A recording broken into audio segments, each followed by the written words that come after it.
How's it going? How are you? I'm fantastic. Awesome, man. It's been a few minutes since your fight, man. How you feeling? I feel good. Yeah, I feel really good. Man, great performance. What'd you think of it? I feel like the first round I didn't perform as well as I could. I made mistakes. Obviously, Fernie's a high-level striker, and I made a mistake, and he capitalized on it and dropped me. But I feel like the 2 rounds, second and third, really showcased what kind of fighter I am and what I'm going to be from here on out. When he cracked you in that first round, how hurt were you? It wasn't like I was hurt. It just a flash, and I was on the ground. So it wasn't too bad. Obviously my instincts made me start wrestling right away, which, it's just what we do. But no, I wasn't too hurt. I feel like I got my wits about me pretty quick, and then halfway through that first round, I was back in there. What was the game plan coming into the fight? Their game plan was just to showcase more of my striking. I feel like we've worked so hard on my striking, and in the second and third round, I think it showed. And then obviously, my grappling's next level. So just a little bit of that. Awesome. Talk a little bit about your layoff, man. You had all this momentum coming off that crazy fight that you had with Ricky, and then you were sidelined for a year. What was going on? Yeah, so for those that didn't know, when I was on Tough, the first week of the show, I actually tore my ACL. I didn't know what the injury was, but I remember being on the show and I was grappling with one of the coaches and my leg popped. And I was like, what was that? I've never had an injury before. So, feeling that was weird and it was unstable. So the whole Tough season, I fought without my ACL. And throughout, it was getting more and more injured, and I tore my meniscus along the way. And so finally, after I fought Ricky, I was like, okay, maybe I should go see a doctor. And once we went in, the MRI came back, and I had a completely torn ACL, partial tear of meniscus, partial tear of MCL. So this layoff has just been rehab. How frustrating has it been sitting on the sidelines? The most frustrating thing in the world.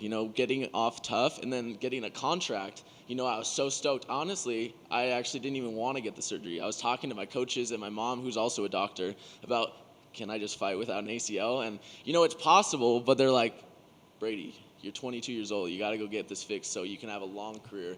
Because I'm in here for the long haul. I'm trying to be here till I'm 40 years old fighting these guys. So, it's not just like a one and done or make a little bit of money and get out. I'm trying to be here and create a name for myself.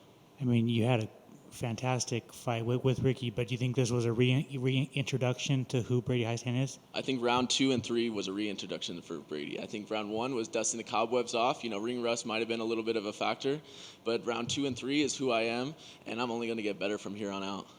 What's your chest tattoo? My chest tattoo is my dad's initials, Lee Allen Hiestand. And so I wanted to say, I didn't get a chance to, obviously, because I lost the Ricky fight, but I dedicated all of my fights on Tough to my dad. He passed away when I was 15 due to alcoholism and a little bit of mental illness, but he was the closest thing I had to a best friend all growing up, and he was, my biggest idol. And then I want to dedicate this fight to my mom because she's been there, and she was a single mom since we were 6 years old. And so shout out to all the single moms out there. You guys are awesome. Thank you for sharing that. Was your mom in the stands? She was, yes. My mom, and then, my strength conditioning coach, Dylan Lemery. I love you, Amy Hiestand. You're the best mom in the world, and I owe everything to you. Awesome. When would you like to get back? I know that I'm pretty sure, being on the sidelines for a year, you're trying to get back pretty quick. Yeah, so, the doctor said 30-day layoff, so 31 days, and I'm ready to get back in here. Is there anybody that you would like to fight? I'm down to fight anyone. 135 is a pretty open division, so whatever the UFC lines up for me, I'm ready to go. Let's make it happen. Is that fight with Chad and Halliger a fight that you want back? Anyone can get it. I don't care. Ricky Tercios can get it again. Chad and Halliger can get it again. Anyone can get it again. I'm ready to climb these rankings. It's not about the person. It's about me, and I'm ready to make a name for myself. Congrats. Thank you so much.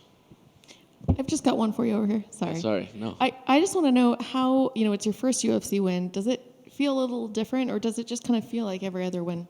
No, it feels completely different. I'm wearing UFC shorts. I'm walking out different, like Tough. We walked out a different door.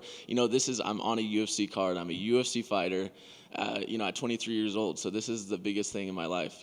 This is what I've worked so hard for, and it's a dream come true. What's the next milestone goal? Win my next fight, and then win the fight after that, and then get into these rankings. I want to be top 15 and eventually champion. Thank you. Thank you. Is the stash going to stay? It started the win streak. Is it going to stay? I think so. We'll keep the stash until, I'm just going to keep winning with it. Rick Little, he don't like my stash. My mom doesn't like my stash, but everyone loves my stash. Yeah, and my girlfriend likes the stash. So, that's one thing, too. That's all that matters. Congrats on the victory. Thank you, sir. Yeah. one more follow-up for you. What the hell is in the water in Washington? There's so much talent coming out of there.